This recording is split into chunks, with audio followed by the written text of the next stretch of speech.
Hello everyone and welcome to the final video in my custom Dalek figure review series, at least for now. If I get any more, then obviously that's going to change. So in this review, I'm going to be looking at a custom that I actually made, which is based off of one of the Roll-O-Matic Daleks that Product Enterprise made. Roll-O-Matic Daleks were 2.5 inch small Dalek figures made by Product Enterprise in 2001, and they're all based off classic Dalek colour schemes predominantly. There were 11 different colours. Obviously since then, Character Options have done all these Daleks in 5-inch scale, more accurately as well.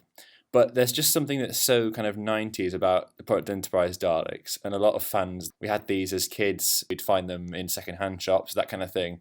So they are in the consciousness of fans that got into the show after 2005 as well. So shown here are all the Roll-O-Matic Daleks, and shown now are the Character Options equivalents. However, because this red and silver Dalek was never based off a TV colour scheme, Character haven't ever released anything like this before, so I decided to make my own. So this Dalek is a 60s Dalek, which is spray painted a really nice deep gloss red, and it has silver detailing, so the slats are silver, the band is silver, the globes are silver, and the mesh has a light silver wash on it. And then obviously the appendages have all been left as silver because that's how they are in the original Product Enterprise version. So to make this Dalek, I took it apart. So I unscrewed the base, unscrewed the head, took off all the individual layers of the neck, dipped the slats in boiling water and just pulled them straight off. So I didn't actually have to cut anything, which is obviously nice. I spray painted the individual components and then reassembled it, and that's all there is to it.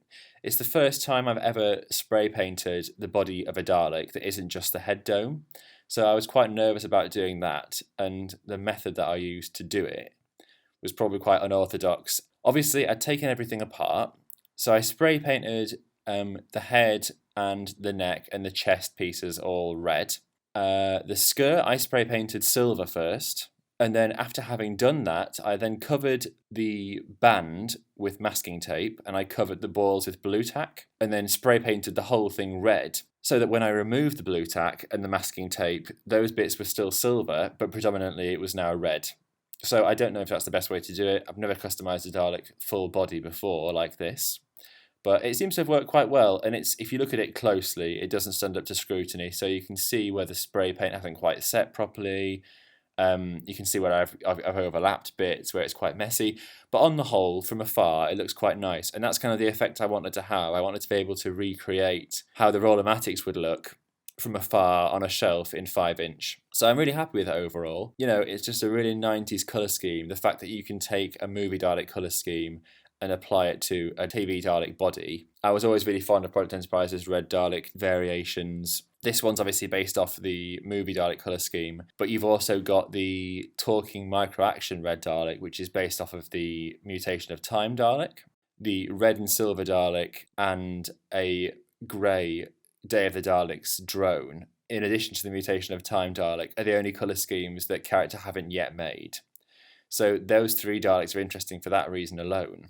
The Dalek that it's based off, the Invasion of Earth Dalek controller, is obviously one of my favourite Dalek designs. I recreated it in 5-inch years ago, which is covered in an earlier video, and it's nice to finally have a classic version of this Dalek in 5-inch on the shelf.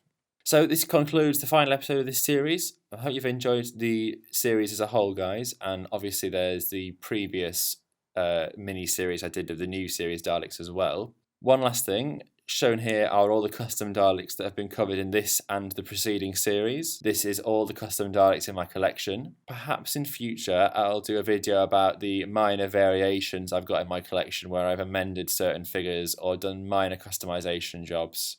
If you've got any questions about any of the figures covered in this series, just let me know, and I'll be happy to answer as soon as possible.